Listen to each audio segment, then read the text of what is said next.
জনপ্রিয় প্রতিনিধি হিসেবে মানুষ তাদের বিভিন্ন সমস্যা নিয়ে আসেন, সাধ্যমতো চেষ্টা করেন মানুষের পাশে থাকার।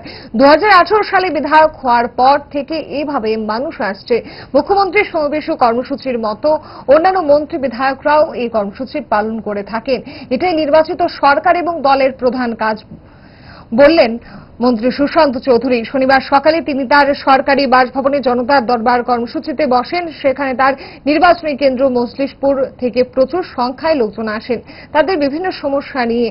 মন্ত্রী বলেন, কারো আর্থিক সমস্যা, কারো কর্মসংস্থানের বিষয়, কারো মেয়ের বিয়ে সংক্রান্ত, আবার কারো চিকিৎসা সংক্রান্ত সমস্যা নিয়ে তারা আসেন। যথাসাধ্য চেষ্টা করেন সেইগুলো সুরাহার জন্য। লক্ষ্য থাকে মানুষ এবং জনপ্রতিনিধিদের মধ্যে যেন দূরত্ব তৈরি না হয়, এটা মাথায় রেখেই কাজকর্ম করে যান তিনি। জনদরবার মানে হচ্ছে জনগণ তাদের সমস্যাগুলো নিয়ে আমাদের কাছে আসেন জনপ্রতিনিধি হিসাবে। এবং 2018 সালে বিধায়ক হওয়ার পর থেকেই আমি আমার এলাকার মানুষের সঙ্গে কথা বলি।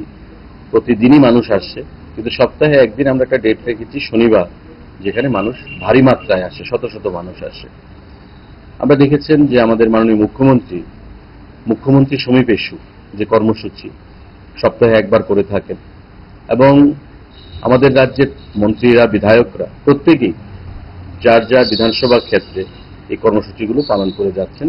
কারণ আমরা মনে করি যে মানুষের পাশে থেকে মানুষের কথা শুনে তাদের সমস্যার সমাধান করা, এটাই হচ্ছে একটা নির্বাচিত সরকার বা একটা দলের প্রধান কাজ, এবং সেই দিশায় আমরা কাজ করে যাচ্ছি।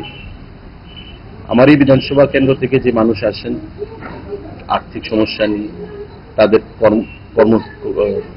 মানে আমাদের কর্মসংস্থানের বিষয় নিয়ে, আমাদের ভাতা নিয়ে, কারোর বিবাহ সূত্রে আর্থিক সমস্যা থাকে, পড়াশোনার সমস্যা থাকে, সমস্ত বিষয় নিয়ে আমরা আসি, কথা বলি এবং তাদের সঙ্গে পাশে থেকে সম্ভবত সুরাহার সেখানে চেষ্টা করি। আগামী দিনে আমাদের সেই প্রচেষ্টা জারি থাকবে, এবং মানুষ যাতে জনপ্রতিনিধিদের সঙ্গে কোনো ধরনের ডিস্টেন্স তৈরি না হয়, সেই জিনিসটা মাথায় রেখে আমরা কর্মসূচি চালিয়ে যেতে চাই। আমি ধন্যবাদ জানাবো মাননীয় মুখ্যমন্ত্রীকে।